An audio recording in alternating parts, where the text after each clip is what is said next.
So vector में काफी conceptual points है, सारा पॉइंट्स को मैं लिखूंगा एक एक करके। मैं सोचता हूँ कि मैं जितना भी टेस्ट में क्वेश्चन डालूंगा वो सारा क्वेश्चन इतना थ्योरी कंसेप्ट पे बन जाएगा, लेकिन ये थ्योरी को आपको बढ़िया से हजम करना है। पहला हुआ point number 1, we are seeing with vector and scalar. Point number 1, what is a vector? क्या है वेक्टर क्वांटिटी? हाँ, उसका फिजिकल क्वांटिटी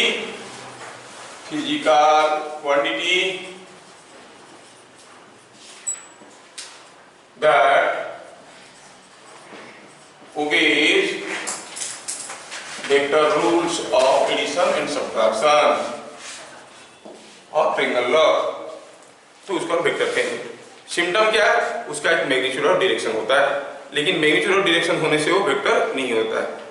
वेक्टर का मैग्नीट्यूड और डायरेक्शन होता है, मैं बार बार बताया था। गाय का 4 टांग होता है, लेकिन जिसका 4 टांग होता है वो गाय नहीं होता। सो सिम्टम क्या हुआ? दे हैव, सिम्टम क्या हुआ? They have magnitude and direction, magnitude and direction. Point number दूसरा इंपॉर्टेंट पॉइंट ये है कि current is a scalar quantity. Important logic बताया थे, क्यों? क्योंकि जब हम दो करंट को जोड़ते हैं, इधर से I1 करंट आ रहा है, इधर से I2 करंट जा रहा है, नेट करंट इधर से जा रहा है, तो हम कहते हैं कि I3 is equal to I1 plus I2। दो current is attaining as if it is having some magnitude as well as direction, yet it is not a vector because I3 does not depend on the angle between them। Vector rules of addition subtraction, उसमें क्या होता है? Addition rule क्या कहता है? Addition rule कहता है कि दो वेक्टर का सम क्या क्या चीजों के ऊपर डिपेंड करता है? दोनों वेक्टर का मैग्नीट्यूड और उनके बीच में एंगल के ऊपर डिपेंड करता है। ये तो I3 यहाँ पर सिर्फ मैग्नीट्यूड के ऊपर डिपेंड कर रहा है। थीटा को चेंज करो तो I3 is not going to change, so this is a scalar quantity. ठीक है,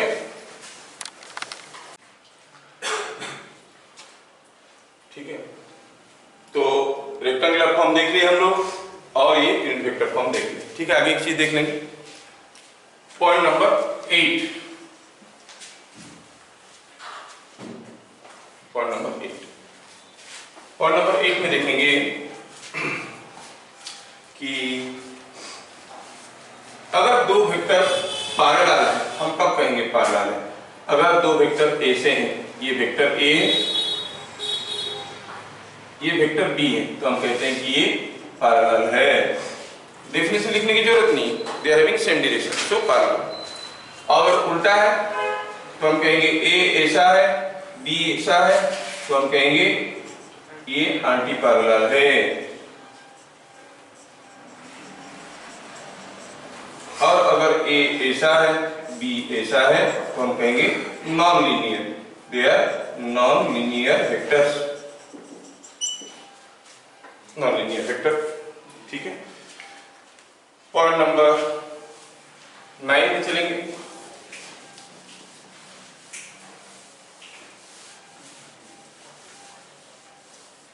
पॉइंट नंबर 9 में पता कैसे करते हैं? If A is equal to AX I cap, AY J cap, B is equal to BX I cap plus BY J cap, then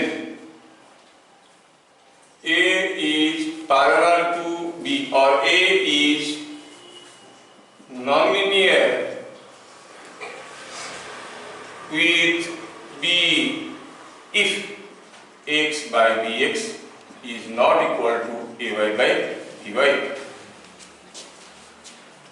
non linear का condition बता दी, मतलब लीनियर होने का कंडीशन क्या हो? इक्वल टू नहीं। अब लीनियर होगा मतलब there line of actions will be parallel to each other. Line of action parallel हुए मतलब हो सकते हैं सेम डायरेक्शन में होंगे, हो सकते हैं ऑपोजिट डायरेक्शन में होंगे, तो हम क्या कहेंगे? A is if AX by BX is equal to AY by BY is equal to K, K is positive implies A is parallel to B.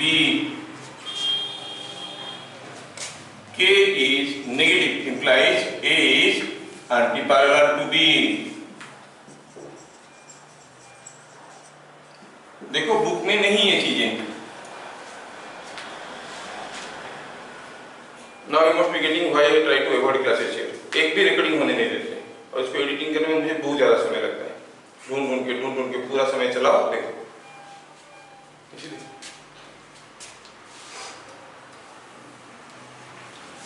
तो ये बात हुआ, हमें समझ में आ गया. Unit vector, parallel vector, anti parallel vector and non linear vector. Coplanar vector, non planner vector भी देखेंगे लेकिन थोड़ी देर में. पॉइंट नंबर 9 के बाद हम लोग देखेंगे पॉइंट नंबर 10. हम लोग ब्रीफली वो सारे चीज को ध्यान दे रहे हैं जो हमें आगे चाहिए. जो नहीं चाहिए उसको मारो. आगे चाहिए मतलब स्कूल में एज वेल एज एंट्रेंस में. नंबर 10 सीधे ट्रायंगल लॉ क्या कहता है? सम of A and B depends on magnitude of A, magnitude of B and angle between them. और एंगल बिटवीन दो वेक्टर कैसे निकालते हैं मैं आपको बता चुका हूं. नहीं लिखेंगे, खाली एग्जांपल में दे देंगे. Suppose theta is angle between A and B. तो आप देखोगे कि अगर ये A है, ये वेक्टर B है, तो A और B के बीच में एंगल क्या है? A और B के बीच में एंगल क्या है? हेड डायरेक्शन से हेड डायरेक्शन में जब ये एंगल हो गया थीटा. ठीक है. अगर हम कहेंगे ये A है और सपोज ये B है, तो angle between A and B is less than 90 और मोर देन 90. मोर देन 90. ये छोटे छोटे चीज बड़े कंफ्यूजन क्रिएट करते हैं.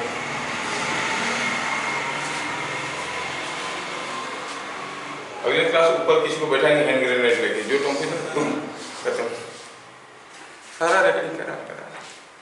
ठीक है. तो ये हो गया एंगल बिटवीन दो वेक्टर हमें समझ में आ गया.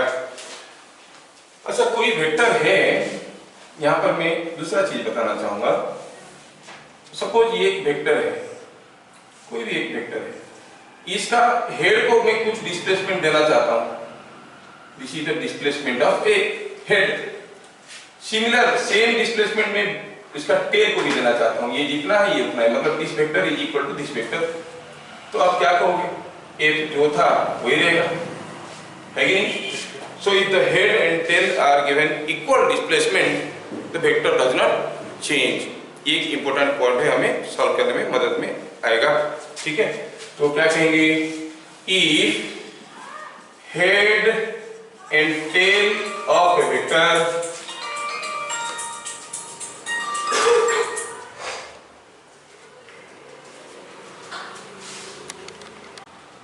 if head and tail of a vector are given equal displacement, then vector remain same.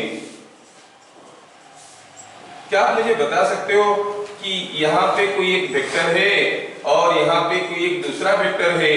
ठीक है. यहाँ पे कोई एक दूसरा वेक्टर है ऐसा, और यहाँ पे कोई एक वेक्टर ऐसा. ये दोनों वेक्टर के बीच में angle is looking to be more than 90 और लेस देन 90. कैसे करेंगे? इन दोनों वेक्टर के बीच में ऐसे तो पास पास है, तो आप इमेजिन कर लोगे इन दोनों के बीच में एंगल क्या है? लेस देन 90 की मोर देन 90. तो आप इसको यहाँ से उठा के लाओ ना, इक्वल डिस्प्लेसमेंट यहाँ पर ले आओ, वेक्टर यहाँ पे आ गया ना. Angle is clearly looking less than 90. समझ में आ रहा? तो ऐसे आपको समझ में आना चाहिए.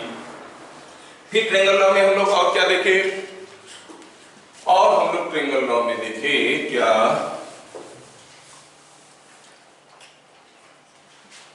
Triangle law we are continuing.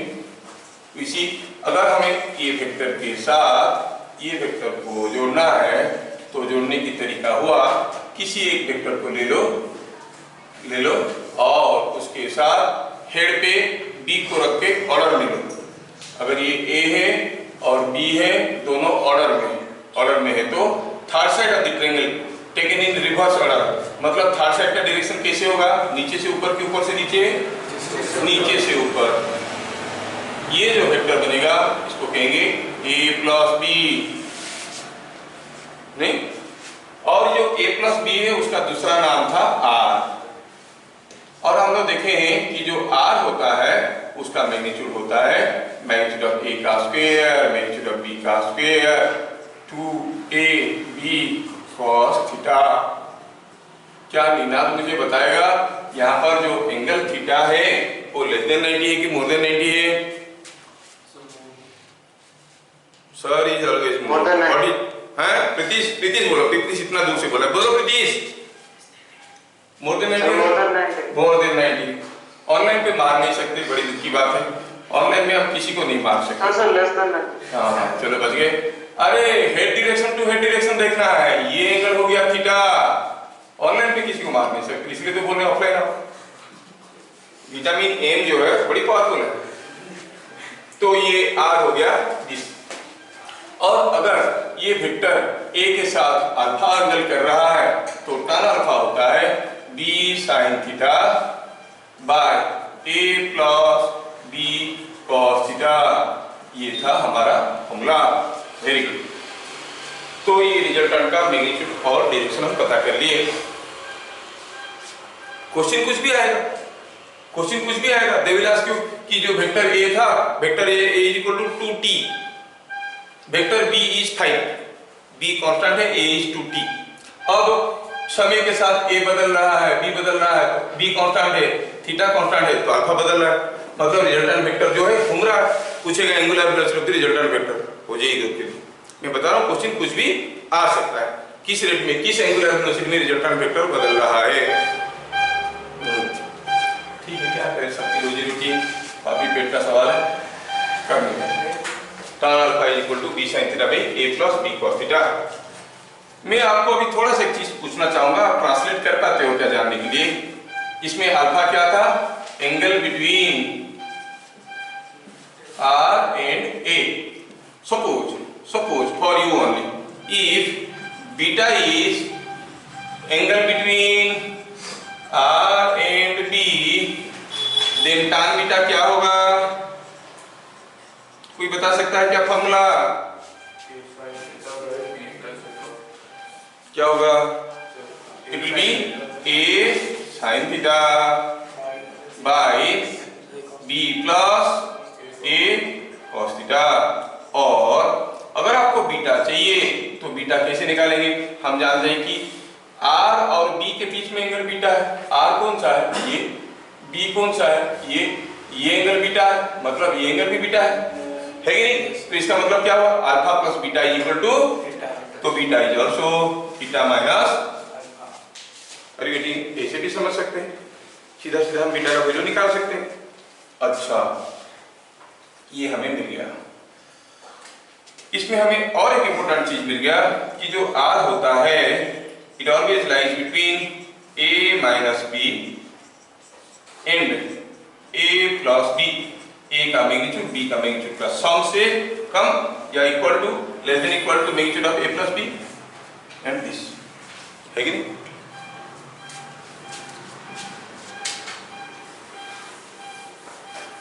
ये सारा चीज हम लोग देख रहे हैं कि करके। नेक्स्ट पॉइंट में ट्रायंगल लॉ में देखे थे for different values of theta. अगर a b का magnitude is equal to a square plus b square plus 2ab cos theta, ये हम जानते हैं, but it reduces to a square plus b square कब? when it is equal to theta is equal to 90 degree. it is magnitude of a plus magnitude of b कब होगा? theta is equal to देर क्यों हो रहा है? कब दोनों vector का सम होगा? दोनों जब सेम डायरेक्शन में होंगे। एक तो फोर्स 10 न्यूटन का है, दूसरा फोर्स 5 न्यूटन का है, सेम डायरेक्शन में, नेट फोर्स हो जाएगा 10 cross 5, means theta is equal to 0। और अगर थीटा इज इक्वल टू 180 हुआ तो ये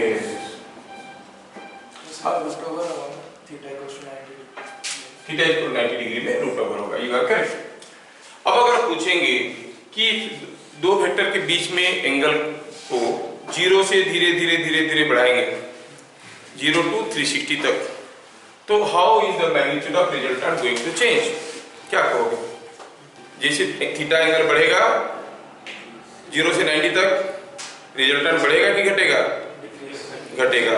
और बढ़ेगा थीटा 90 से बियॉन्ड, रिजल्टेंट और घटेगा, 180 हो जाएगा, मिनिमम हो जाएगा, 180 के बाद फिर से बढ़ने लगेगा। So first decreases then increases. समझ में आ रहा है क्या? ऐसे करके छोटे छोटे क्वेश्चन आएंगे। तो for theta varying from 0 to 180 for theta varying from 0 to 180, value of magnitude of r decreases। जब 0 to 180 जाएगा magnitude of r, जितना ज्यादा एंगल होगा उतना कम होगा उसका वैल्यू। और भी हम लोग देखे हैं कि if a is equal to b is equal to a plus b, typical value है, याद रखना है। तो थीटा कितना है? ये तीनों मिलके एक ट्रायंगल बनाते हैं, है ना? ये a b और a प्लस b मिलके एक ट्रायंगल बनाते हैं। तीनों साइड बराबर है, तीनों साइड बराबर है मतलब इक्विलेटरल ट्रायंगल है। तो किसी भी दो वेक्टर के बीच में एंगल क्या हो जाएगा? Then theta is 120 degree 60 degree. हाँ, ये सोचना। देखो ये हो गया a, ये हो गया b, ये हो गया a प्लस b। हमें पूछा गया है बताओ a और b के बीच में एंगल क्या है? आप तो देख रहे हो कि तीनों साइड बराबर, तीनों साइड बराबर है मतलब ये सारा एंगल 60 डिग्री। तो फिर a और b के बीच में एंगल क्या हो गया? 120 डिग्री। Theta is 120 degree. ये हम लोग देख लिए रिजल्टेंट के बारे में, ये सारा चीज हम लोग देख लिए। दूसरा इंपॉर्टेंट चीज जो हम लोग देखे थे वो ये है कि अगर कोई एक पॉइंट है, ये कौन है? ये एक पॉइंट है, मान लो कि कोई एक पॉइंट है A, ये कोई एक पॉइंट है B, और मान लो कि C उनका सेंटर है। C is the centre of A and B। Suppose हम कहेंगे ये वेक्टर है x, ये वेक्टर है y, तो ये वेक्टर क्या होता था? z क्या होता था? z is x plus y by 2, x plus y by 2। ठीक है, समझ में आ रहा? तो ये आपको याद रखना है। C इज, और क्या दिया है? गिवन क्या है? AC is equal to BC। AC is equal to BC मतलब C is the mid point. तो हम कहेंगे ये अगर x हुआ, ये y हुआ तो z होगा। और P is any point, P is any point, ये कहीं भी हो सकता है। P is any point, anywhere. ठीक है, P इज एनी पॉइंट। थोड़ा ये फिगर यहाँ पर जगह नहीं हो रहा है, मैं इसको मिटाऊंगा, ऊपर करूंगा। कितना टाइम वेट करो।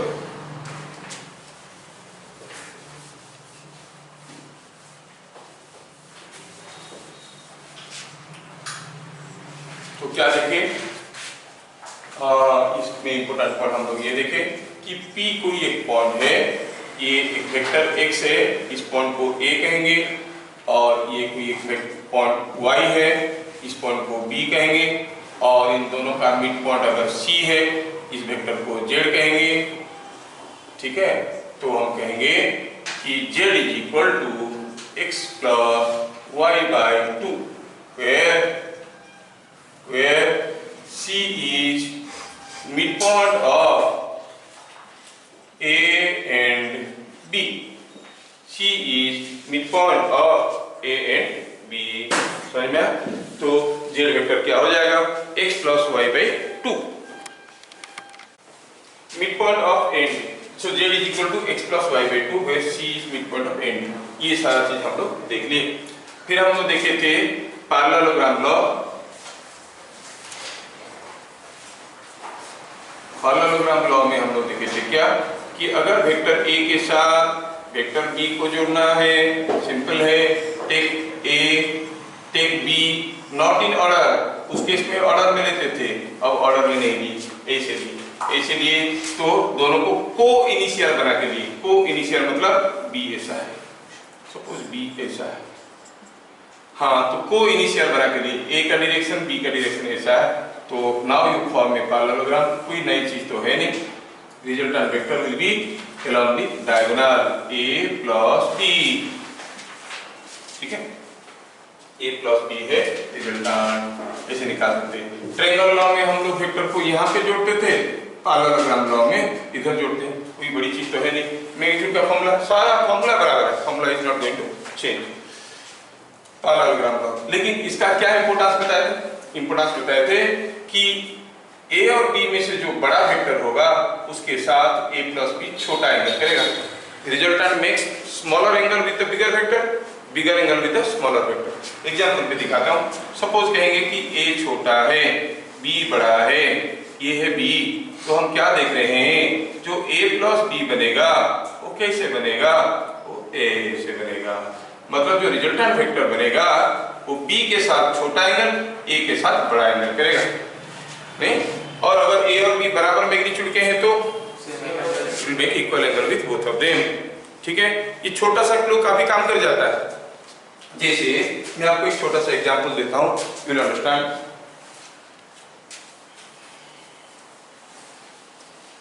छोटा सा एंगल, छोटा सा क्वेश्चन, हाँ, क्वेश्चन था ऐसे, just for sake of example कि two horizontal forces pull forces each 10 Newton. Two horizontal forces each 10 Newton pull a body along 20 degree east of north, 20 degree east of north and 30 degree north of east respectively. What is direction of resultant force? Resultant force, ये दोनों force का resultant force, ये दोनों force का resultant क्या होगा, ऐसे पूछा गया है। क्या क्लू है कि अगर दो वेक्टर बराबर है मैग्नीट्यूड में तो उनका रिजल्टेंट दोनों के साथ बराबर एंगल का, ठीक है। तो पहले हम दोनों वेक्टर को ड्रॉ करना सीखते हैं। 20 degree east of north, Hindi में बोलो, नॉर्थ का बुक ऑफ अशोक, मतलब अशोक का बुक है। ईस्ट ऑफ नॉर्थ मतलब नॉर्थ का ईस्ट की तरफ 20 डिग्री, नॉर्थ का ईस्ट की तरफ 20 डिग्री। ओ ऐसा है, ये है वेक्टर F1 और से कॉल इट A। ये कितना एंगल है, 20 डिग्री। दूसरा वाला है सेम 10 न्यूटन का, लेकिन 30 degree north of east, east का नॉर्थ की तरफ, ईस्ट का नॉर्थ की तरफ 30 डिग्री, हाँ कुछ ऐसा है। ये भी उतने ही मैग्नीट्यूड का है, लेकिन ये 30 डिग्री है, दोनों बराबर मैग्नीट्यूड के हैं, मतलब जो रिजल्टेंट होगा बीचों बीच होगा। ये एंगल कितना हो गया, what is this angle, 40 degree. ये अगर 40 डिग्री हुआ तो जो रिजल्टेंट होगा वो बीचों बीच होगा, वो क्या है, a प्लस b, तो फिर हम क्या कहेंगे, व्हाट इज दिस एंगल, पूरा एंगल 40 डिग्री था, ये हो गया 20 डिग्री, नहीं? तो क्या कहेंगे, a plus b is in direction of 20 plus 30 50 degree. क्या लिखेंगे, नॉर्थ ऑफ ईस्ट और east of north, north of east, north of east. किसी भी दूसरे तरीके से करोगे you can not get the answer. हम लोग tan अल्फा वाला फॉर्मूला देखे थे, लेकिन ये 20 डिग्री ये सब एंगल के लिए कहां वैल्यू हमें मालूम नहीं, you can not calculate. So if you know this clue you can apply this clue. समझ में आया? तो हम लोग पैरेललोग्राम लॉ भी देख लिए। हाँ बोलिए। समझ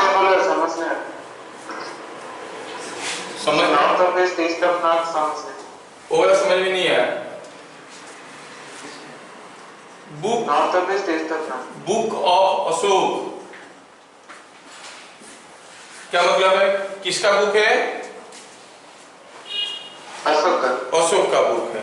similarly north of east, east का 20 degree, north of east, east का नॉर्थ की तरफ, जैसे मान लो ये ईस्ट है, this is what is north of east, this is what is south of east, है कि नहीं? 20 degree towards north of east, east का नॉर्थ की तरफ 20 डिग्री, मतलब ये समझ में आया क्या? Yes sir. हाँ देखा कितना जल्दी आता है, बहुत बढ़िया। अभी भुवनेश्वर में है तो थोड़ा इम्पैक्ट रहेगा, फटाफट समझ में आएगा। अच्छा फिर हम लोग देखेंगे अभी what is that polygon law. Polygon law में क्या देखे थे? से ग्राफिकल अप्रोच, ये कोई न्यूमेरिकल अप्रोच नहीं है, ग्राफिकल अप्रोच है। अगर हमें बहुत सारा ढेर सारे वेक्टर को जोड़ना है, ग्राफिकली कैसे जोड़ेंगे? अगर हमें ये वेक्टर के साथ, ये वेक्टर के साथ, ये वेक्टर के साथ, ये वेक्टर को जोड़ना है तो क्या करेंगे? हम करेंगे पहले ए ले लेंगे, ये ए है, ये बी है, ये सी है, ये डी है। पहले लिए ए, फिर लिए बी, इसका टेल को इसका हेड पे रखेंगे, ऑर्डर में लेंगे। फिर बी का हेड पे सी का टेल को रखेंगे, ये हो गया सी, सी का हेड पे डी का टेल को रखेंगे, ये हो गया डी। देन ये पॉलीगॉन बनते बनते रुक गया क्योंकि इधर वाला क्लोज नहीं हुआ है, क्लोजिंग साइड ऑफ पॉलीगॉन मतलब ये। फिर the sides are taken, the vectors are taken in order, closing side taken in reverse order, मतलब उल्टा लेंगे तो that will give you A plus B plus C plus D. ये हम लोग देखेंगे, समझ में आया? पॉलीगॉन लॉ में ये हम लोग देख लिए थे। दूसरा क्या था पॉलीगॉन लॉ में? If a plus b plus c plus d is equal to 0, तो जो पॉलीगॉन बनेगा कैसे बनेगा? तो कैसे बनेगा? a b c d ये सारा मिलके क्लोज पॉलीगॉन बनाएंगे, नहीं ये क्लोज पॉलीगॉन बनाएंगे, ठीक है। तीसरा हुआ कि अगर a plus b plus c plus d is equal to 0 तो हम कह सकते हैं a plus b plus d is equal to minus c। क्या मतलब? मतलब ये हुआ कि a plus b plus d का magnitude is equal to minus c का मैग्नीट्यूड। आप जानते हो माइनस c का मैग्नीट्यूड और c का मैग्नीट्यूड बराबर है, माइनस f का मैग्नीट्यूड, f का मैग्नीट्यूड बराबर है कि नहीं? ये हम लोग पढ़ चुके हैं। तो पॉलीगॉन लॉ में ये एक इंपॉर्टेंट चीज है, ठीक है। कहने का मतलब हुआ जैसे आप लोग कैसे यूज कर रहे हो देखते हैं, एक मिनट बस इसका यूज बताएंगे क्योंकि इंपॉर्टेंट यूज बताएंगे।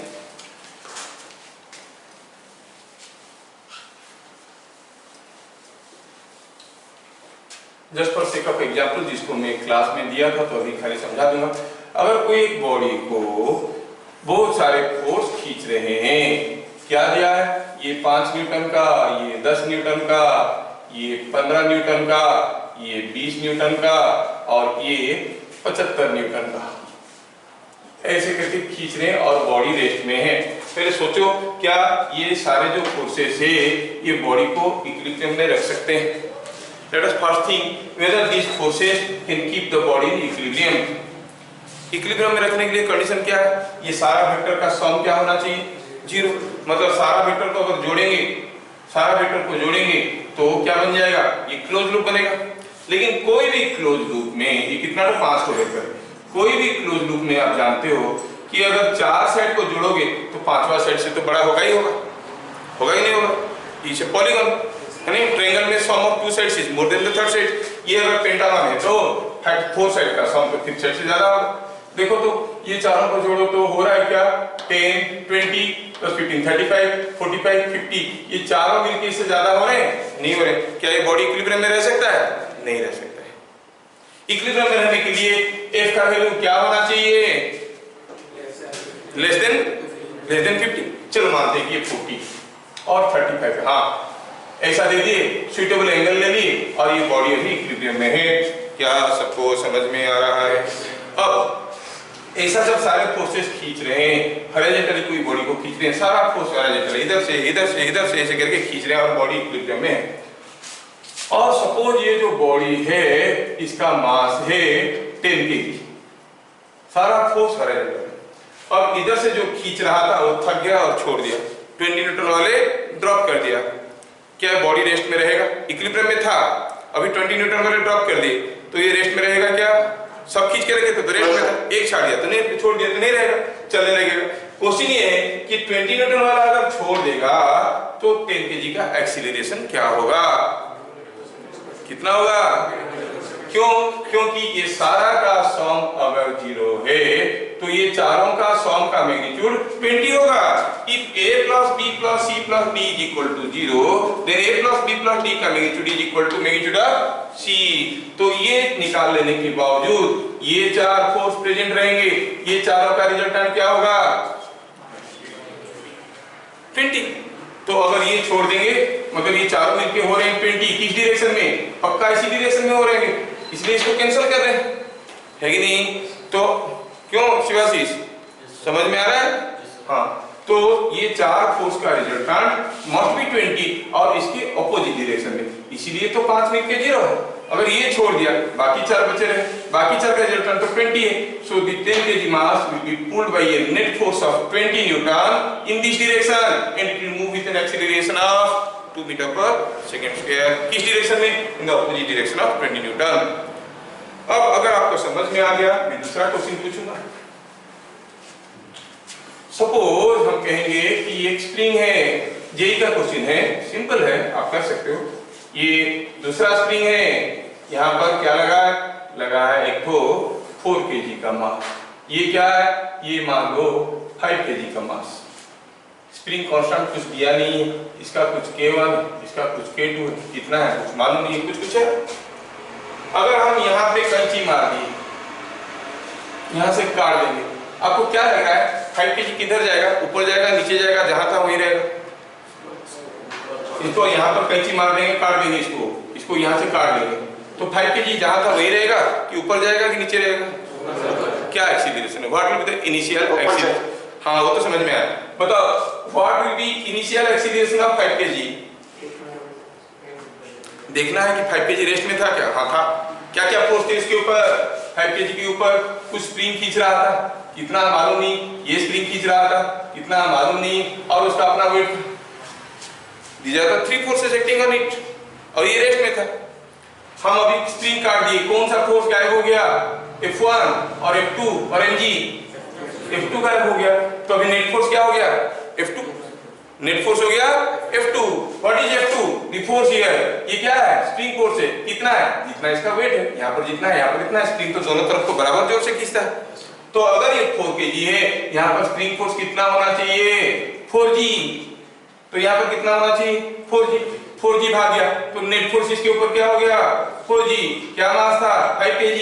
इनिशियल एक्सीलरेशन 8 मीटर पर। Are you getting?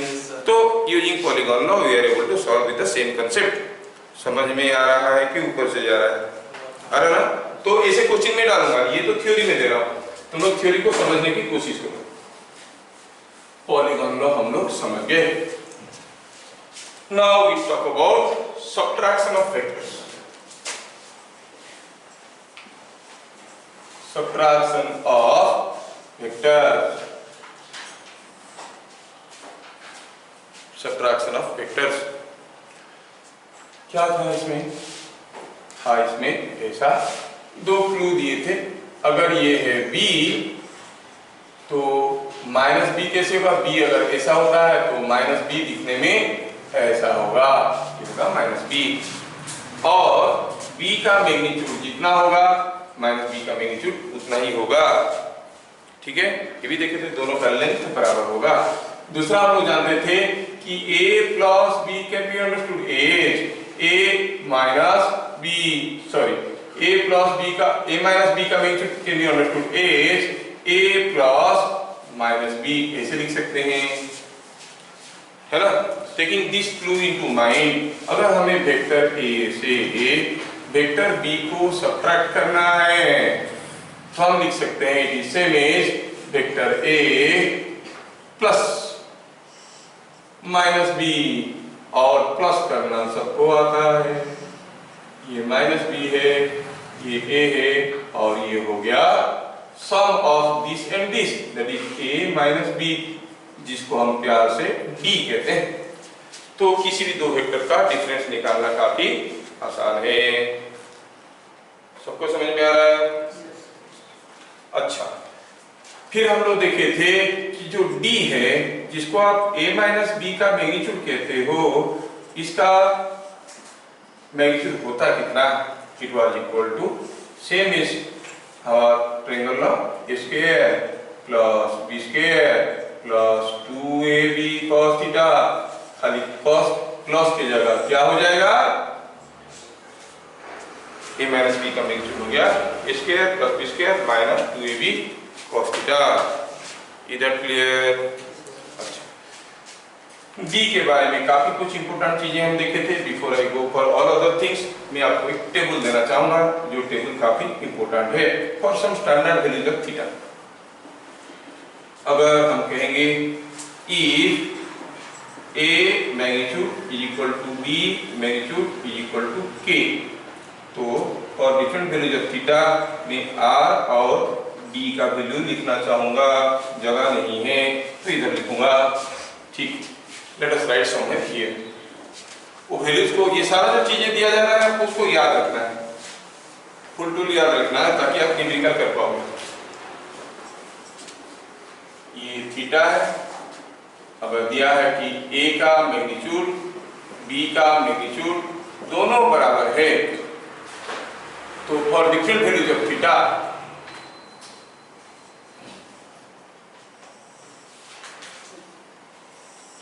थीटा में भी 0, में भी 60, में भी 90, में भी 120, में भी 180, सब स्टैंडर्ड वैल्यूज को हमें याद रखना है। हर चीज को कैलकुलेट करेंगे तो exam will not permit you sufficient time.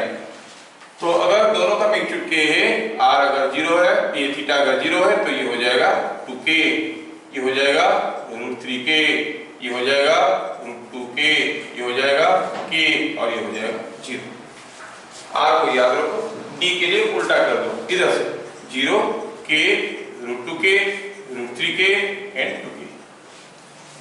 एक याद रखो, दूसरा खुद बन जाएगा, आपको याद रखना है।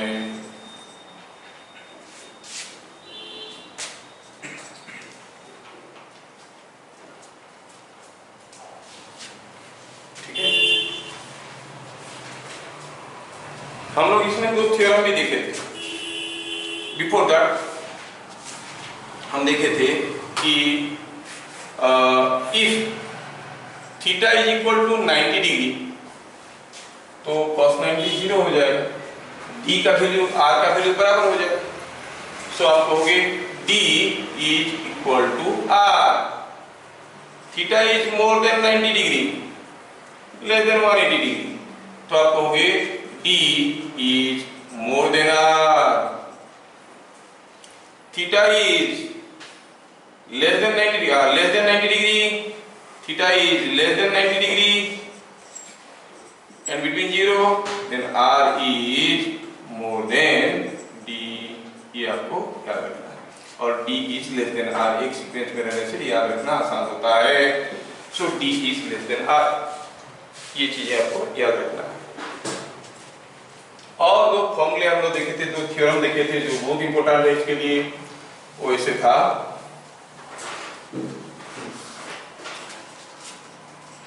if a is equal to b then a मतलब magnitude of a, then angle between, बहुत इंपॉर्टेंट थ्योरम है, बुक में नहीं दिया है। ये दोनों थ्योरम के ऊपर बहुत ज्यादा क्वेश्चंस आते हैं, कोई भी बुक में नहीं दिया। if a is magnitude of a is equal to magnitude of b then angle between r and d is 90 degree. समझ में आया? प्रूफ कर सकते हैं, प्रूफ किया गया है ऑलरेडी, नोट्स में देख लेना। If R is equal to D then angle between A and B is 90 degree. अगर ए और बी ए और बी बराबर है तो आर और डी म्यूचुअली परपेंडिकुलर है, आर और डी बराबर है तो ए एंड बी म्यूचुअली परपेंडिकुलर है। ये दोनों थ्योरम को याद रखना है। इसके अलावा हम ये भी देखे थे कि जो डी है that is again lies between A minus B to A plus B. ये सब हम लोग देख चुके हैं। कहीं अगर आपका क्वेरी होगा तो आप पूछोगे तो मैं बता दूंगा। Otherwise you know all this things. हम लोग तो लिस्ट बना रहे हैं, जो जो चीजें मालूम है उसको सिंसियर नोट्स बना रहे हैं ताकि उसको रेफर करें। तो यहाँ पे सबट्रैक्शन ऑफ वेक्टर्स खत्म होता है। ठीक है, सबट्रैक्शन ऑफ वेक्टर का एप्लीकेशन में हमें कुछ चीजें देखना होता है, तो थोड़ा लिख लेते हैं इसमें। रिलेटिव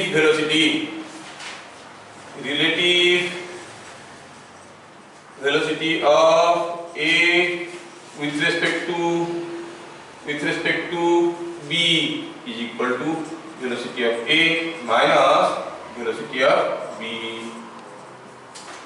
ठीक है, relative velocity of a with respect to b is equal to velocity of a minus velocity of b। ये इसका एप्लीकेशन है।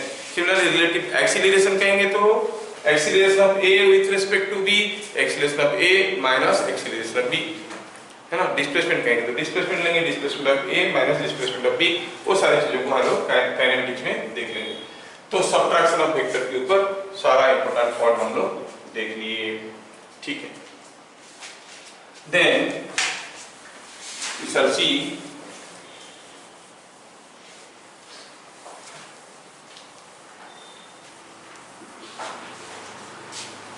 addition through resolution।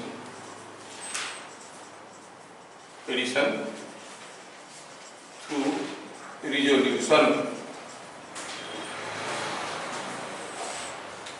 तो क्या कहता है कि अगर हम ढेर सारे वेक्टर को जोड़ना चाहते हैं तो ये F1 है, ये F2 है, F3 है, तो हम क्या करेंगे, पहले सबका x कंपोनेंट y कंपोनेंट निकाल देंगे। पहले हम क्या करेंगे, लिखेंगे कि vector F1 is equal to something i cap something j cap, vector F2 is equal to something i cap. कोई पॉजिटिव हो सकता है, कोई नेगेटिव हो सकता है। कौन पॉजिटिव होगा कौन नेगेटिव होगा आपको मालूम है, थोड़ी देर पहले हम टेबल बनाए थे।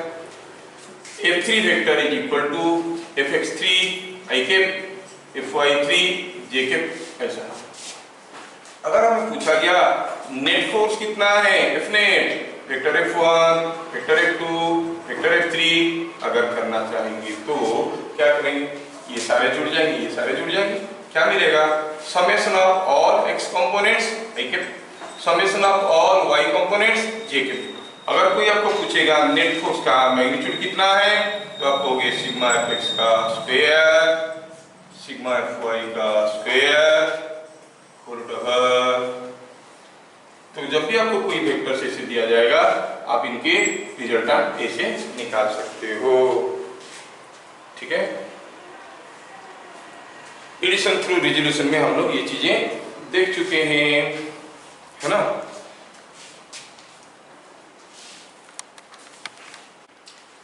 ये मेथड में हम लोग कुछ इंपोर्टेंट पॉइंट भी देखे। पहले मैं इसका एक यूज बता देता हूं आपको, वो इसे क्वेश्चन देंगे। फोर्सेस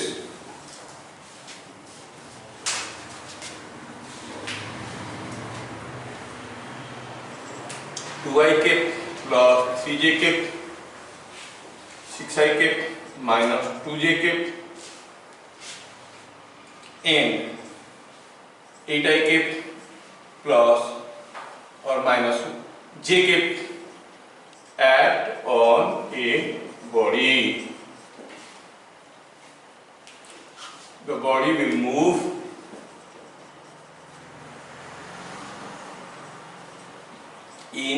विच डिरेक्शन, कौन सा डिरेक्शन में बॉडी मूव करेगा। कितना सिंपल है, ऑलरेडी वेक्टर दिया गया है, जोड़ दो। नेट फोर्स क्या होगा, this vector plus this vector plus this vector. थोड़ा जोड़ के देखो तो आप क्या कहोगे यहाँ पर, net force is how much I के, 2 + 6 + 8 is 2 + 6 + 8 i k. Net force is how much j k, 0 j k. Net force is around i axis, x axis, तो किधर मूव करेगा, अराउंड एक्स एक्सिस, तो body will move around x axis. दूसरा important point इसमें हम लोग ये देखे थे कि अगर हमारे पास दो वेक्टर है, दोनों के बीच में एंगल, दोनों मैग्नीट्यूड बराबर है, एंगल अगर 360/2 दैट इज 180 डिग्री है, तो रिजल्टेंट क्या होगा, रिजल्टेंट विल बी 0, है ना। Two equal and opposite force, resultant is 0। अच्छा, अगर हमारे पास चार वेक्टर है, चारों वेक्टर का मैग्नीट्यूड बराबर है, दिखने में कुछ ऐसे दिख रहे हैं, सबका मैग्नीट्यूड बराबर है, एंगल है 360/4, रिजल्टेंट क्या होगा। अगर तीन वेक्टर है तो एंगल क्या होना चाहिए, तीन इक्वल मैग्नीट्यूड वेक्टर 120 डिग्री, तो रिजल्टेंट 0 होना चाहिए। तो कंक्लूजन ये था कि for n number of equal magnitude vectors, coplanar vectors acting at a point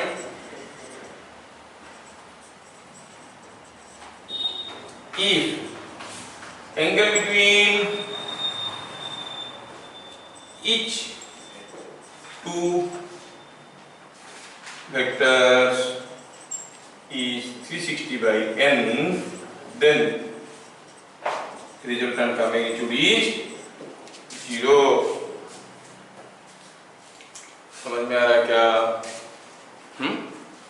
अगर समझ में आ रहा है, ये चीज मुझे जरूरत पड़ेगा इलेक्ट्रोस्टैटिक्स में रिगरसली, ये पर्टिकुलर चीज, ठीक है। स्कूल वाले भी बोर्ड में भी डालते हैं क्वेश्चन, कैसे क्वेश्चन मैं दिखाता हूँ आपको। तो इलेक्ट्रोस्टैटिक्स में क्वेश्चन करेंगे तब आपको याद आएगा, हाँ सर बोले अब याद आ जाएगा। अगर हम कहेंगे हमारे पास फोर्सेस ऐसे, I make a regular hexagon,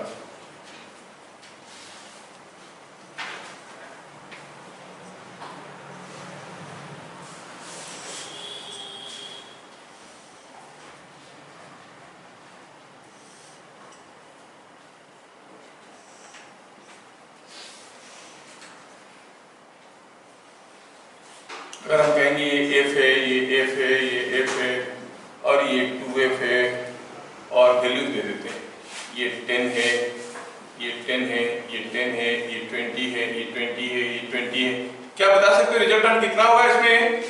0। क्योंकि हम देख रहे हैं रेगुलर हेक्सागन है, मतलब ये सारा angle 60 degree 60 degree 60 degree 60 degree, इन दोनों के बीच में एंगल 120, इन दोनों के बीच में एंगल 120 है कि नहीं। और तो ये तीनों मिलके हो जाएंगे 0, ये तीनों मिलके हो जाएंगे 0, तो रिजल्टेंट हो गया 0। ऐसे क्वेश्चंस आते हैं, वो क्या करेंगे, यहाँ पर एक चार्ज रख देंगे, यहाँ पर ढेर सारे चार्जेस रख देंगे, यहाँ पर Q, यहाँ पर Q to Q, Q to Q, Q to Q, what is the net force, तो नेट फोर्स निकालो and you see it is coming out to be 0। समझ में आया? दूसरा चीज ये है, कभी कभार जरूरत में आ जाता है कि अगर हमारे पास कोई फोर्स है 10 न्यूटन का, कि कोई दूसरा फोर्स है 120 डिग्री पे, बराबर मैग्नीट्यूड का नहीं है, इट इज 11 न्यूटन, तीसरा फोर्स है 12 न्यूटन, ये तीनों बराबर मैग्नीट्यूड के नहीं है। पूछा है बताओ व्हाट इज द रिजल्टेंट, आपको 2 मिनट में करना है स्कूल एग्जाम में, बोर्ड एग्जाम में, आई मीन जेईई में। कितना होगा, what is the sum of this 3 vectors magnitude, ये वेक्टर A है, ये वेक्टर B है, ये वेक्टर C है। पूछा क्या है बताओ, A + B + C का मैग्नीट्यूड कितना होगा? हाँ √3। शिवाशी सोच रहा है ऐसे कैसे हो गया, नहीं हाँ हाँ देखा, मेरे को मालूम चलता है तुम क्या सोच रहे हो। अब इस चीज को हम लोग कुछ ऐसे लिख सकते हैं ना, अगर ये 10 टनाटन 10 होता तो रिजल्टेंट क्या होता, 0। तो चलो 10 10 बना देते हैं, 10 10 10, ठीक है, ये 10 है, ये 10 है, ये 10 है, लेकिन दिया तो कुछ दूसरा है। याद दिया, ये 12 दिया है, तो 10 के साथ और एक तो 2 ले लो, हो गया ना 12। ये 10 दिया है, 10 है, ये 11 है, तो 10 के साथ और एक तो 1 ले लो। अब ये हो गया ना 11, ये 12, ये 10। अब सबको जोड़ेंगे तो ये जुड़ के क्या हो गया, 0। बच गया क्या, बच गया ओनली 1 एंड 2, एंड उनके बीच में एंगल कितना है कि नहीं। You know how to find out the resultant using triangle law, 1 square plus 2 square plus 2 into 1 into 2 into cos 120 whole term. समझ में आ रहा है प्रियंका। सो ये आ गया वैल्यू, कितना आ गया, ये वैल्यू कुछ ऐसे आएगा, कितना आएगा, √3 वैल्यू निकालना था। तो हम लोग एडिशन थ्रू रिलेशन भी देख लिए। Now we shall see dot product, ठीक है। Before we go for dot product, मुझे और एक इंपॉर्टेंट चीज बताना है जो आपकी मैथमेटिक्स में भी जरूरत पड़ेगा। Remember, vector chapter is a chapter in your mathematics. Theory इससे ज्यादा कुछ भी नहीं, खाली वेरिएटी न्यूमेरिकल है। थ्योरी में जो बताया उससे ज्यादा कुछ भी नहीं है, ये तो एप्लीकेशन है, उसमें एप्लीकेशन पार्ट भी ज्यादा नहीं है, तो लेकिन न्यूमेरिकल है, ठीक है। तो थ्योरी में एक एक्स्ट्रा थ्योरी आता है, क्योंकि आप लोग 3D ज्योमेट्री पढ़ोगे, 3 डायमेंशनल ज्योमेट्री, उसमें डायरेक्शन कोसाइन के बारे में पढ़ोगे, ठीक है। तो उसके बारे में बता देता हूँ orthogonal vectors.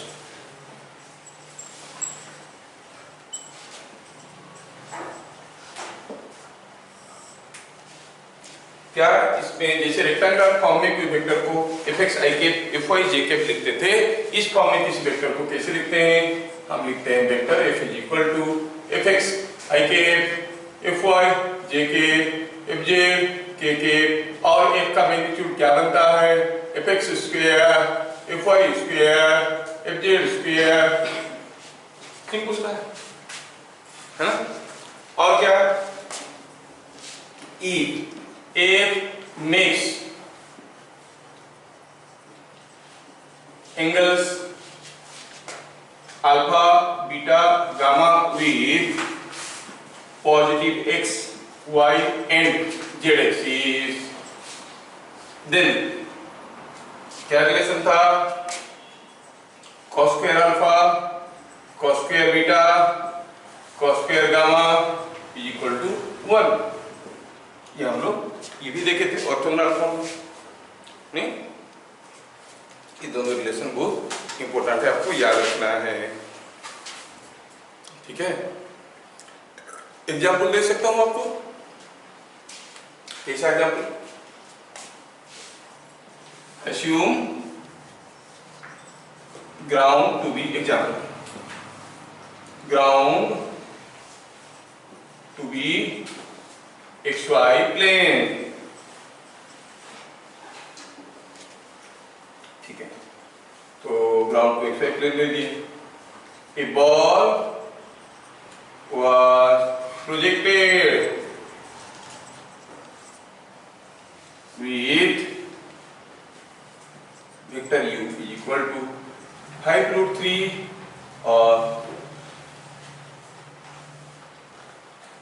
was projected with 3i cap plus 4j cap plus 5√3 k cap meter per second।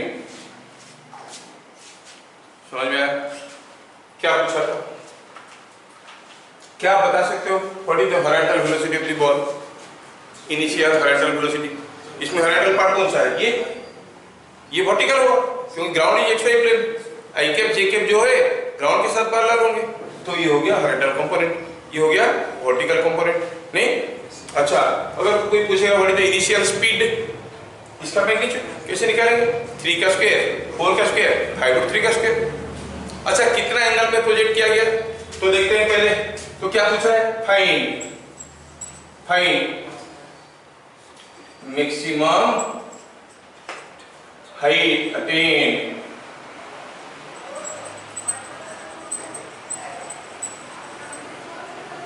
ठीक है। ऐसे पूछा है। तो चलो पहले सॉल्यूशन ऐसे बताते हैं। u का हॉरिजॉन्टल कंपोनेंट कितना होगा? u का हॉरिजॉन्टल कंपोनेंट कितना है देखो तो 3ik plus 4jk। Horizontal component means component parallel to ground, ground is xy plane.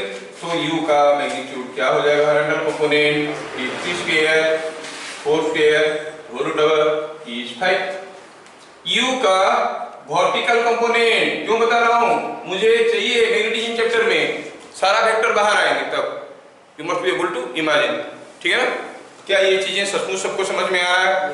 अच्छा, u का वर्टिकल कंपोनेंट कितना है जो ग्राउंड के साथ परपेंडिकुलर है? ग्राउंड अगर एक्स प्लेन है उसके परपेंडिकुलर होगा z एक्सिस। z एक्सिस मतलब 5 गुना 3। अच्छा, आपको u हॉरिजॉन्टल u वर्टिकल मालूम है क्या? आपको मैक्सिमम हाइट का फॉर्मूला मालूम है? किसके ऊपर डिपेंड करता है? हॉरिजॉन्टल कंपोनेंट के ऊपर कि वर्टिकल कंपोनेंट के ऊपर? वर्टिकल कंपोनेंट के ऊपर। फॉर्मूला हो गया u vertical square by 2g। u vertical का स्क्वायर बाय 2g है ना? u वर्टिकल का स्क्वायर बाय 2g हो गया आपका मैक्सिमम हाइट अटेन्ड। समझ में आया क्या? तो इसमें आपको मैक्सिमम हाइट मिल गया। वर्टिकल का स्क्वायर मतलब 5√3। 5√3 का square is 75 by 2 into g is 20। 75 by 20 is 3.75 meters। So it will go to a height of 3.75 meters। सबको समझ में आया? अच्छा, ऑर्थोगोनल फॉर्म भी हम लोग समझ गए। Now let's go for dot product of vector. ठीक है, अभी हम लोग देखेंगे डॉट प्रोडक्ट और स्केलर प्रोडक्ट। सिंपल सा है, आपको जानते हो कि a dot b is a scalar quantity whose magnitude is equal to magnitude of a magnitude of b cos theta. और ये चीजें आपको मालूम है, इसमें एक स्केलर क्वांटिटी है इसलिए उसका नाम है स्केलर प्रोडक्ट। ये चीज सबको मालूम है। अगर vector a is equal to axik ayjk azk तो and vector b is equal to bxik byjk bzk तो a डॉट b सबको आता है। क्या होता है? बोलो बोलो। ax dx plus ay dy plus az dz, ये सबको आता है। कोई नई चीज इसमें है नहीं। तीसरा हुआ a dot b is equal to 0 if theta is 90 degree. इसके ऊपर ज्यादा क्वेश्चंस आते हैं। Is equal to magnitude of a magnitude of d if theta is how much? 0। cos 0 1 है। It is minus of a minus of b sorry minus of a into b if theta is 180 degree. मतलब a dot b will lie between minus of ab and plus of ab, इनके बीच में रहेगा। ये चीज समझ में आ गया।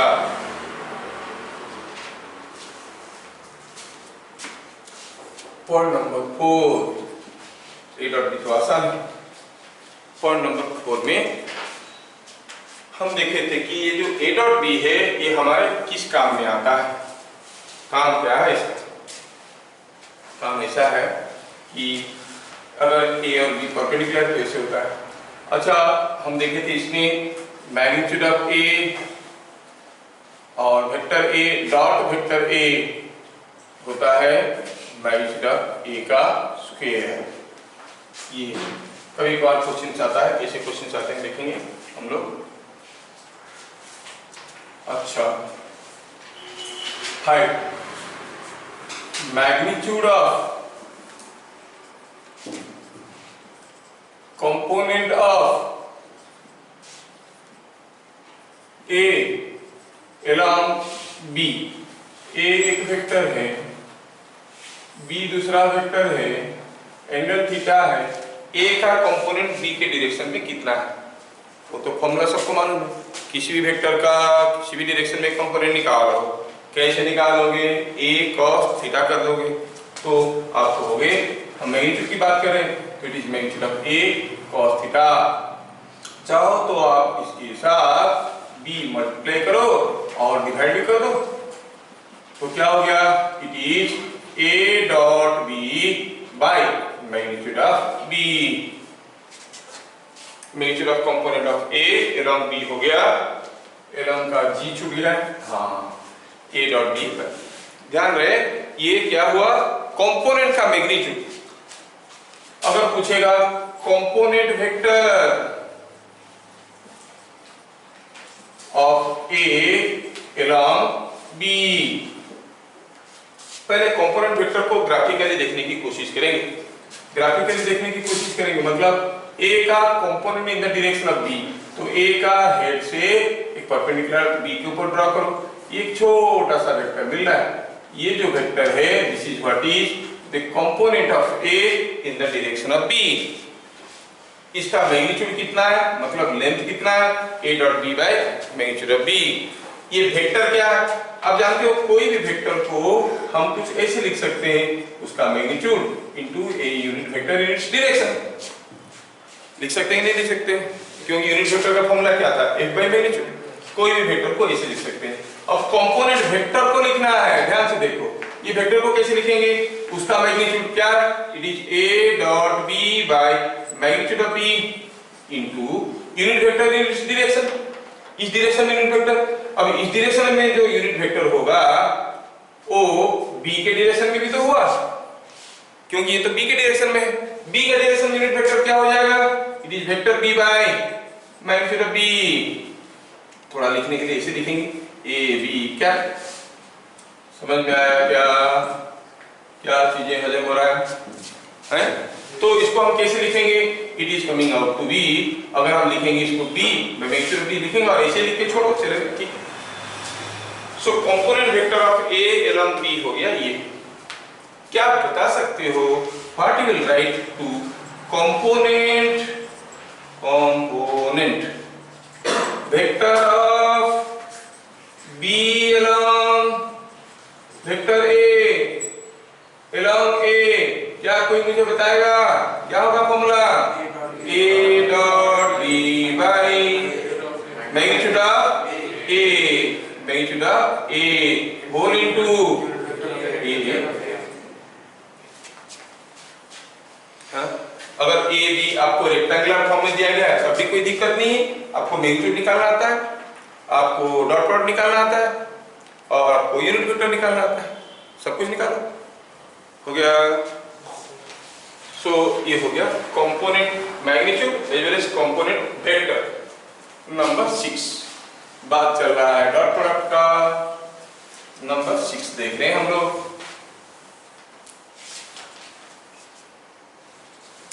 और थोड़ा नाउ इसी एप्लीकेशन में नंबर 6 डॉट प्रोडक्ट का एप्लीकेशन। हम जानते हैं कि a magnitude b magnitude cos theta is equal to a dot b। तो दो वेक्टर के बीच में एंगल निकालने के लिए हम लोग ये फॉर्मूला लगा सकते हैं, a dot b by magnitude of a into magnitude of b। ये फॉर्मूला हम लगा सकते हैं दो वेक्टर के बीच में एंगल निकालने के लिए। If they are given in rectangular form, it is very easy to find out their magnitudes as well as the dot product. Dot product निकाल दो, उनका मैग्नीट्यूड को डिवाइड कर दो, जो आया वो cos थीटा है, उसमें से थीटा निकल जाएगा। एग्जाम्पल चाहिए कि समझ में आ गया? समझ में आ गया। नंबर 7 ये डॉट प्रोडक्ट का सबसे यूजफुल एप्लीकेशन था। The work done by a force, work done by a constant force is equal to F dot S। ये था डॉट प्रोडक्ट का दूसरा एप्लीकेशन। क्या हम कह सकते हैं कि magnitude of vector A plus vector B is equal to का मैग्नीट्यूड इज इक्वल टू आप कह सकते हो a square plus B square plus 2ab cos theta. तो हम इसको ऐसे लिख सकते हैं और रूट ओवर को भगाओ, इधर भी स्क्वायर बना सकते हैं।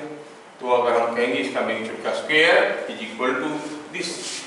सिमिलरली a माइनस बी का मैग्नीट्यूड का square is equal to a square plus B square ना माइनस 2a डॉट b। चलो इसको हम r कहते हैं और इसको हम d कहते हैं।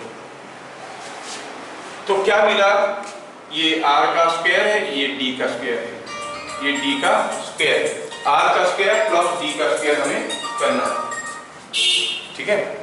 r का स्क्वायर और d का स्क्वायर दोनों करना है।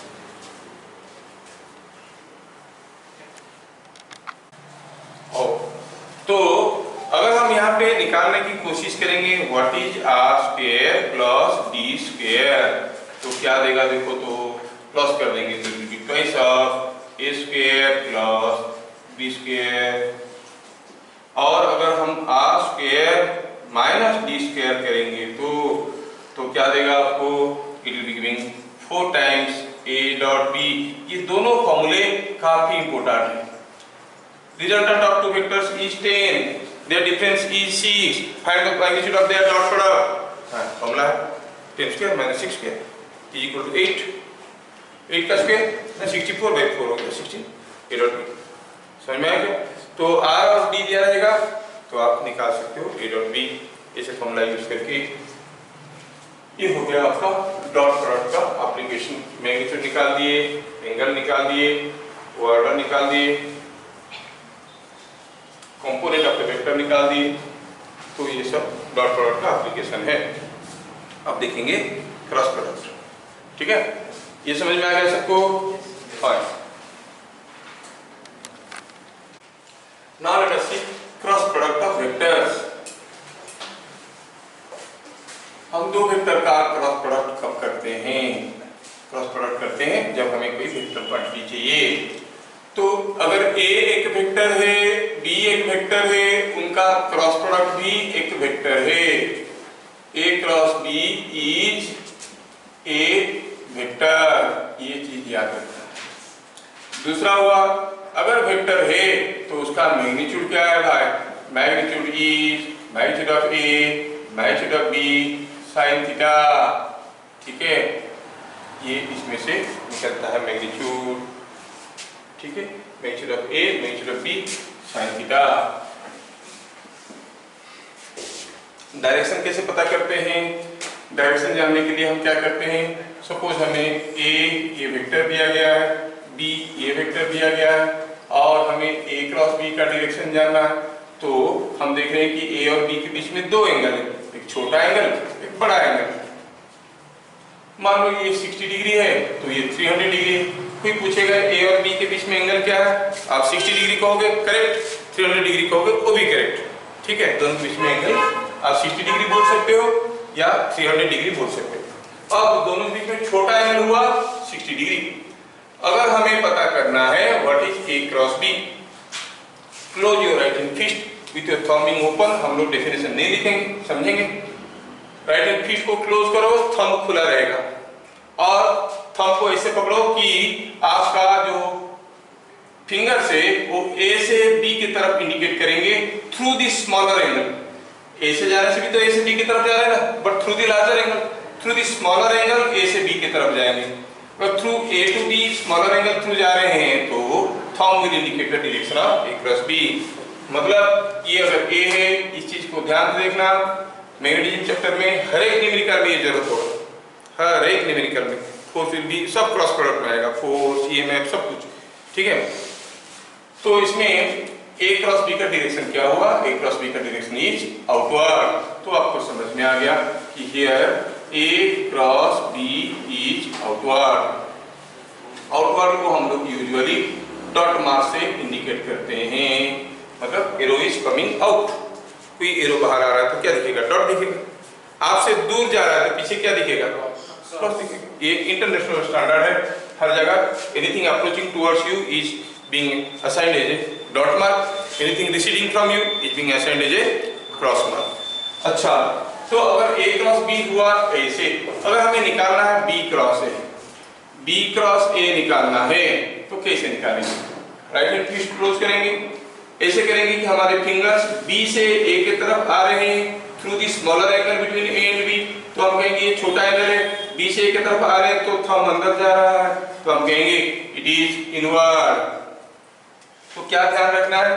A क्रॉस B का direction of A cross B, A cross B is always, there is no exception, it is always perpendicular to plane of perpendicular A and B, दोनों को perpendicular है, A को भी perpendicular, B को भी perpendicular है। सो अगर A को भी परपेंडिकुलर है, B को भी परपेंडिकुलर है तो कैसा है? ऐसा या फिर ऐसे हो। So it is perpendicular to plane of A and B,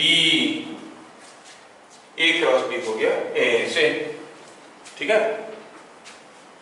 अगर आपको समझ में आया थोड़ा चेक कर लेते हैं, क्या आप मुझे ये सारा केसेस में बता सकते हो कि क्या होगा direction of C cross D?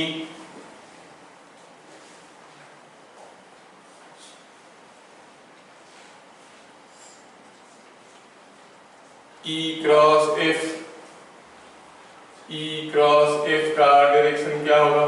थोड़ा इमेजिन करके बता दीजिए कि समझ में आया आपको। C cross D, close your hand and feet. Your fingers not indicate from C to D through the smaller angle between C and D. C और D के बीच में छोटा एंगल ये है, through this आना चाहिए फिंगर्स, तो थंब कैसे आ रहा है? तो क्या कहेंगे? Outward. E cross F, E cross F, हाँ वो भी तो आउटवर्ड है, हाँ दोनों आउटवर्ड बन गए। समझ में आया? अच्छा, अबे यहाँ पे ये भी याद रखना है कि आई कैप क्रॉस जे कैप होता है ए कैप, हाँ यहाँ पर ये चीज बताना था इंपॉर्टेंट। ए क्रॉस बी का जो मैग्नीट्यूड था वो ए बी साइन थीटा था, बी क्रॉस ए का मैग्नीट्यूड वो भी ए बी साइन थीटा था। कहने का मतलब है ए क्रॉस बी का मैग्नीट्यूड और बी क्रॉस ए का मैग्नीट्यूड बराबर है, ठीक है। ए क्रॉस बी का मैग्नीट्यूड, बी क्रॉस ए का मैग्नीट्यूड बराबर है। अच्छा, लेकिन ए क्रॉस बी का डायरेक्शन जैसा होगा, बी क्रॉस ए का उल्टा डायरेक्शन होगा। ए क्रॉस बी जिस डायरेक्शन में होगा, बी क्रॉस ए उसका उल्टा डायरेक्शन में होगा। फिर हम लोग एक मैथमेटिकल जगलरी दिए थे, आई जे के का ऐसे था, ठीक है ना। If you go for cross product i cap cross j cap is equal to k cap, j cap cross i cap, k cap is equal to j cross k is equal to i cap, और क्या था, k cap cross i cap is equal to j cap. समझ में आया? क्या कोई बता सकता है what will be k cross j? उल्टा जाओगे तो माइनस आई। देखो सबको समझ में आ रहा है? तो वैल्यू आपको याद रखना है। Keeping all this values as it is, अगर हमें मल्टीप्लाई करना है, एक एग्जांपल ले लेता हूं। सपोज हम कहेंगे कि a vector is 3i cap plus 4j cap, b vector is 2i cap plus और माइनस 6j कैप। बताओ what is magnitude of a cross b, ऐसे करके पूछा है। तो पहले a क्रॉस b निकालना पड़ेगा क्योंकि वो वेक्टर है, फिर उसका मैग्नीट्यूड निकालना पड़ेगा, या फिर इन दोनों के बीच में थीटा निकालो, a b sin थीटा को। लेकिन दूसरा तरीका आसान रहेगा। सॉल्यूशन कैसे करेंगे? पहले निकालेंगे a क्रॉस b। देखो मैं बार-बार इसको डिटेल्स में दे रहा हूं, आपको कूलम्ब्स लॉ वगैरह मालूम है, मेनी थिंग यू नो, जो क्लास 10 लेवल में। अभी क्या होगा, यहाँ पर वेक्टर फॉर्म में आ जाएगा। You know law of reflection, incident angle is equal to reflecting angle, अब वेक्टर फॉर्म में आ जाएगा, same law, and that is in terms of the cross product. Law of refraction μ1 sin i equal to μ2 sin r, वो sin a को भगा देंगे, वहां पर क्रॉस प्रोडक्ट फॉर्म में आ जाएगा। समझ में आ रहा है? तो वही वेक्टर फॉर्म को यूज करेंगे। क्लास 10 में जो चीजें पढ़े थे उस चीजों में अगर हम वेक्टर और कैलकुलस का तड़का लगाते हैं, क्लास 12 का चीजें बन जाता है। जानबूझ के क्लास 12 का चीजों को इजी किया गया है। अगर क्लास 12 का सिलेबस को क्लास 11 में रखा जाता, 11 का सिलेबस को 12 में रखा जाता तो लोगों को बहुत ज्यादा मुश्किल हो जाता, लेकिन जेईई पाना आसान हो जाता। और क्लास 12 का सब्जेक्ट में कोई भी चैप्टर नहीं है जो क्लास 11 के साथ कुछ लिंक रखता है सिवाय दिस वेक्टर चैप्टर। इसमें हम लोग क्या पढ़े? हम लोग पढ़े ऑल मैकेनिक्स, फिर क्या पढ़े? हाइड्रोलिक्स, है ना, हाइड्रोलिक्स। और क्या पढ़े? इसमें पढ़े थर्मोडायनेमिक्स, फिर वेव एंड ऑक्सीडेशन। जबकि 12 में क्या पढ़ेंगे? 12 में पढ़ेंगे electricity, and you know this is no way related to all of this. We shall see read about magnetism, जो कि इसके साथ कोई लिंक नहीं रखता है। We shall read about optics, जो कि इसके साथ कोई लिंक नहीं रखता है। जानबूझ के ऐसे चैप्टर रखा गया है। अगर आपको इलेक्ट्रिसिटी कुछ भी समझ में नहीं आया तब भी मैग्नेटिज्म में सब कुछ समझ में आया, वो लोग इंटर रिलेटेड भी नहीं है। मैग्नेटिज्म कुछ भी समझ में नहीं आया फिर भी ऑप्टिक्स समझ में आया, जानबूझ के इंडिपेंडेंट चैप्टर रखा गया है।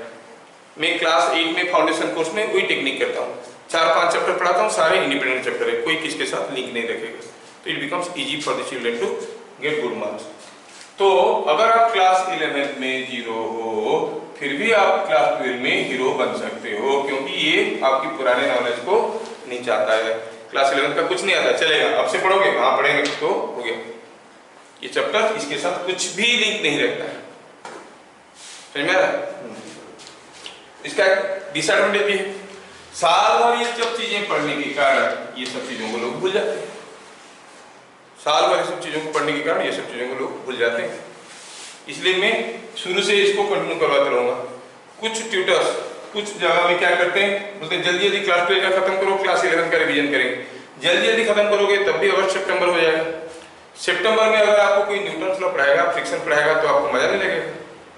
क्यों? क्योंकि तब तो बोर्ड दिख रहा होगा और ये बैकलॉग रह गया होगा, इसको करेंगे फ्रिक्शन पढ़ेंगे। अभी आप कितने भी पढ़ लो, अभी मान लो अभी फर्स्ट ईयर का जितना भी लंबा खींच लो, सेकेंड ईयर के लिए अगर बाकी रह गया तो आप 8 घंटा 10 घंटा पढ़ के मैनेज करोगे, क्योंकि बोर्ड एग्जाम है, वो तो प्रेशर से निकल जाता है कि नहीं? इसलिए आप लोग हरदम अभी एटलीस्ट जून जुलाई तक जो भी जेईई के लिए पढ़ना चाहते हो, जून जुलाई तक तो कम से कम 11 के ऊपर स्ट्रेस, 12 चलेगा ऐसे, ठीक है? और अभी तो ऑनलाइन हो गया, सारा सिचुएशन बदल गया, लेकिन होता ऐसा था कि एवरी ईयर बाय जून बच्चों को पता चल जाता था कि कमिंग सेशन में किसको आईआईटी मिलेगा, किसको एनआईटी मिलेगा। ये एक रूल था। एवरी ईयर जून जुलाई में हाँ ये लड़का आईआईटी पाएगा, ये आईआईटी पाएगा, मतलब हुआ नहीं, एक साल बाद होगा, क्योंकि जो 11 की पढ़ाई बढ़िया से कर लिया उनको मिल जाएगा एनआईटी, आईआईटी, मेडिकल जो है, because this is the most royal period. अभी मार्च चल रहा है, अप्रैल मई जून 3 महीने में तो बहुत कुछ हो सकता है। ना स्कूल का लोड है, गर्मी की छुट्टी है, ना कोचिंग का लोड है, ठीक है? तो ये पीरियड आपका बेस्ट है। तो सॉल्यूशन a क्रॉस b कैसे निकालेंगे? a क्रॉस b निकालना बहुत आसान, कैसे निकालेंगे? 3i plus 4j cross 2i minus 6j। तो जैसे ऑर्डिनरी मल्टीप्लिकेशन करते हो 3i चलो पहले लिख देते हैं तो ठीक लगेगा। 3i cross 2i plus 3i cross minus 6j, पहले लिख देता हूं, plus 4j cross 2i plus 4j cross minus 6j। यहां पर एक चीज लिखना बताना भूल गया कि अगर हम निकालेंगे i क्रॉस i तो कितना होगा? ये दोनों के बीच में एंगल क्या है? 0, sin 0 0। So i cross i is equal to j cross j is equal to k cross k that is equal to 0। ये चीज आपको मालूम है। अच्छा, अगर ये बात है तो हम कहेंगे सिंपलीफाई करें, देखें क्या आ रहा है। 3i 2i 0, 3i cross minus 6j multiply करो, हो गया माइनस 18। i क्रॉस j होता है k, 4j plus 2i 4 into 2 8, j cross i क्या होगा? j क्रॉस i क्या होगा? माइनस k, तो माइनस k। फिर ये 4j cross JK cross JK होता है 0। तो क्या मिल गया? It is -26 KK। ये आ गया A क्रॉस B। अच्छा, A क्रॉस B का मैग्नीट्यूड पूछा था, इसमें और क्या बड़ी चीज रखा है? मैग्नीट्यूड कितना होगा? क्या होगा इसका मैग्नीट्यूड? 26 और -26 26 -26 नहीं होगा। A क्रॉस B का मैग्नीट्यूड निकल गया। अगर दो वेक्टर आपको रेक्टेंगुलर फॉर्म में दिया गया या फिर ऑर्थोगोनल फॉर्म में दिया गया, आप उसको क्रॉस प्रोडक्ट निकाल सकते हो। क्या आप लोग अब तक डिटरमिनेंट पढ़ चुके हो? नहीं पढ़े तो कैसे बताएं? नहीं तो डिटरमिनेंट मेथड भी है, डिटरमिनेंट मेथड भी है, कर सकते हैं, लेकिन ये आसान है, ज्यादा टफ नहीं है, आप इसे कर सकते हैं। ओके, तो ये हो गया क्रॉस प्रोडक्ट। अब इसकी एप्लीकेशन देखेंगे, ये किस काम में लगता है, क्यों पढ़ेंगे इसको, जरूरत क्या है, जरूरत की चीजों को देखते हैं। पहला हुआ यूजेस। पहला, if vector A, vector B and C are mutually perpendicular,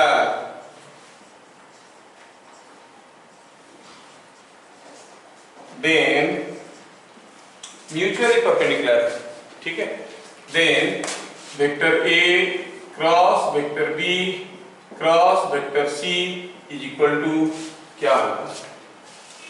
A B C mutually perpendicular है। सोच लेते हैं, ये A है, ये B है, तो C इसके साथ म्यूचुअली परपेंडिकुलर है। कैसे? मतलब आगे तरफ, है ना? तो A क्रॉस B के साथ C का क्रॉस प्रोडक्ट करेंगे। A क्रॉस B किस डायरेक्शन में होगा? बाहर की तरफ हुआ, और C के साथ था बाहर की तरफ हुआ। A क्रॉस B और C के बीच में एंगल क्या हुआ? 0 हुआ। अगर हम इसको A इसको B कर देंगे तो डायरेक्शन अंदर हो जाएगा, इन दोनों के बीच में एंगल क्या होगा? 180। तो 0 और 180 होगा। और क्रॉस प्रोडक्ट में क्या होता है? This magnitude sine of the angle between them. Sine 0 भी 0 है, साइन 180 भी 0 है, मतलब ये quantity will be, vector triple product will be 0। Check करना है तीनों वेक्टर म्यूचुअली परपेंडिकुलर है कि नहीं, है ना? अच्छा, दूसरा हुआ, if A B C are coplanar, मतलब एक ही प्लेन में है,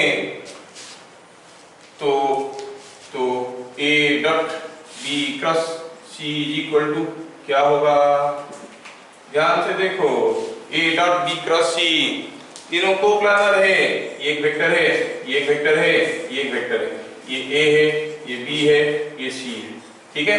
अब A क्रॉस B का डायरेक्शन कैसे हुआ? Perpendicular to the board, inward होगा या आउटवर्ड होगा, डिपेंड करता है किसको लेंगे। मतलब A क्रॉस B और सॉरी B क्रॉस C, यहाँ पर B क्रॉस C लिखा गया, B क्रॉस C का डायरेक्शन क्या होगा? Perpendicular to the board, inward होगा या फिर आउटवर्ड होगा। B क्रॉस C का A के साथ एंगल क्या होगा? 90 डिग्री। तो A के साथ डॉट प्रोडक्ट निकालेंगे तो क्या होगा value? when two vectors are mutually perpendicular, उनका डॉट प्रोडक्ट क्या होता है? तो तीन वेक्टर दिया है, कोप्लानर है कि नहीं चेक करने का तरीका हुआ, आप कहोगे A dot B cross C और B dot A cross C और C dot A cross B, कुछ भी निकालो, 0 होना जरूरी है। तीन वेक्टर कोप्लानर है कि नहीं चेक करो, कैसे चेक कर ले? अगर 0 हो गया तो हम कहेंगे they are lying in the same plane. समझ में आया? तीसरा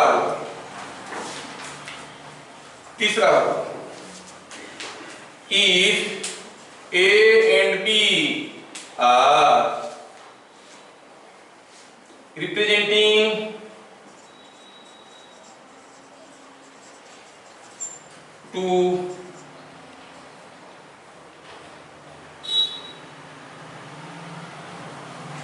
sides of two consecutive sides, two consecutive sides of a parallelogram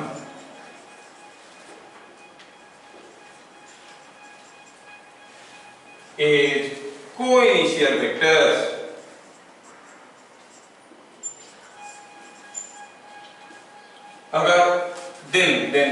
then के बाद हम आगे चलेंगे इधर।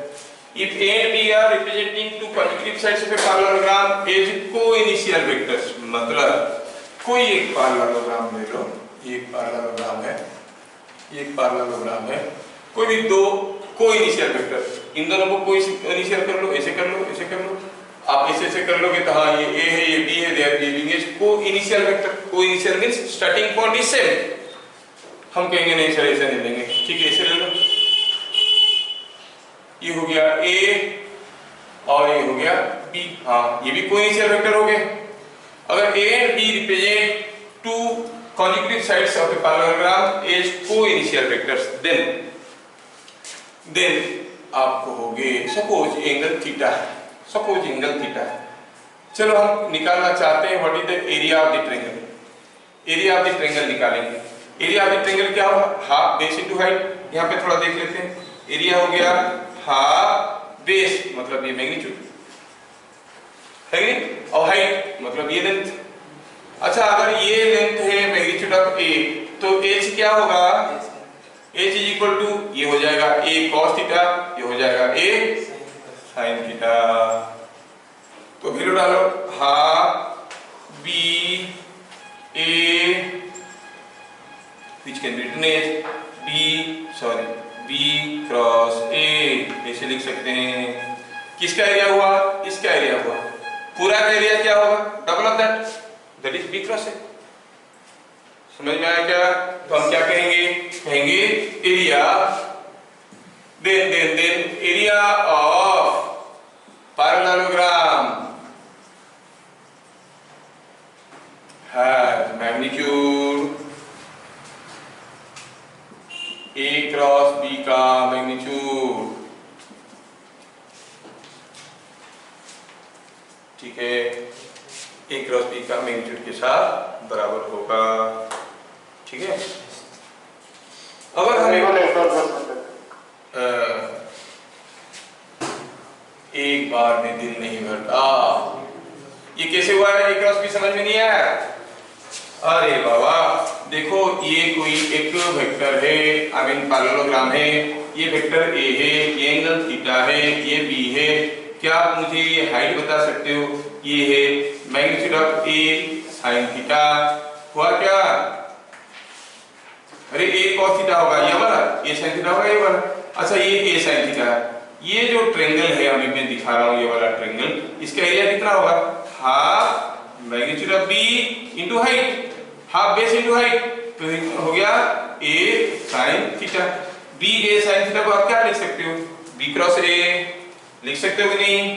You can write B cross A, so half B cross A half B cross A मिलके हो गया बी क्रॉस ए और ए क्रॉस बी, उसका मैग्नीट्यूड। तो इसलिए हम एरिया को वेक्टर कहते हैं, because area is given by the cross product of the two sides. अच्छा अभी अगर कोई केस ऐसा है तो आप मान लो कि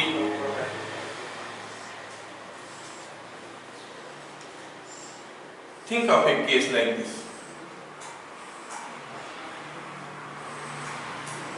इसको आप कहेंगे पैरेललोपाइपेड। पैरेललोपाइपेड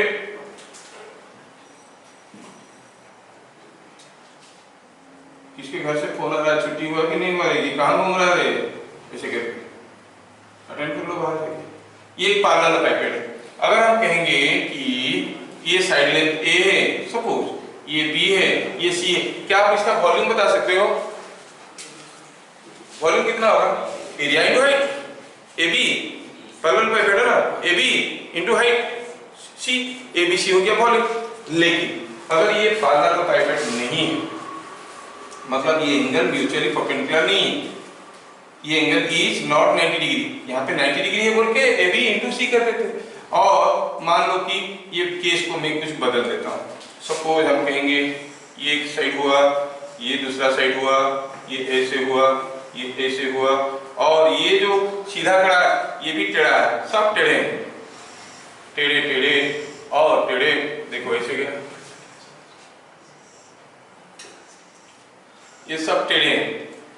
कहाँ छूट गया? क्या छूट गया? ये छूट गया, यहाँ पे आएगा क्या? नहीं, ये तो कहीं दूसरी जगह है, टेढ़ा है। हाँ देखो देखो ऐसा एक वॉल्यूम है, इसका हमें निकालना है वॉल्यूम। तो सोचो कि अगर ये वेक्टर हुआ ए, ये वेक्टर हुआ बी, ये वेक्टर हुआ सी, तो ये जो पैरालेलोपेपेड है टेढ़ा वाला है, तो इसका वॉल्यूम क्या बनेगा? Volume will be area into height. Volume is scalar quantity. Area हो गया ए क्रॉस बी, बेस का एरिया कितना हो गया? ए क्रॉस बी पैरेलल है, और हाइट मल्टीप्लाई करेंगे, सी को इसके साथ मल्टीप्लाई करेंगे, सी को इसके साथ मल्टीप्लाई करेंगे तो हमें वॉल्यूम मिलेगा।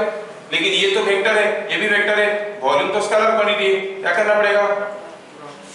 सो अगर तीन साइड दिया है, three concurrent sides are given, I mean three consecutive sides are given, is represented by the co-initial vectors a b c, then the volume is given by a cross b dot c or b cross c dot a, कुछ भी लिख सकते हो।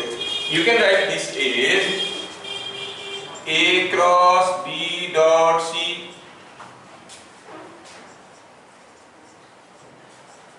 or volume, you can write this as b cross c dot a, कुछ भी लिखो, ये तो डॉट प्रोडक्ट है, फिर तो आ जाएगा,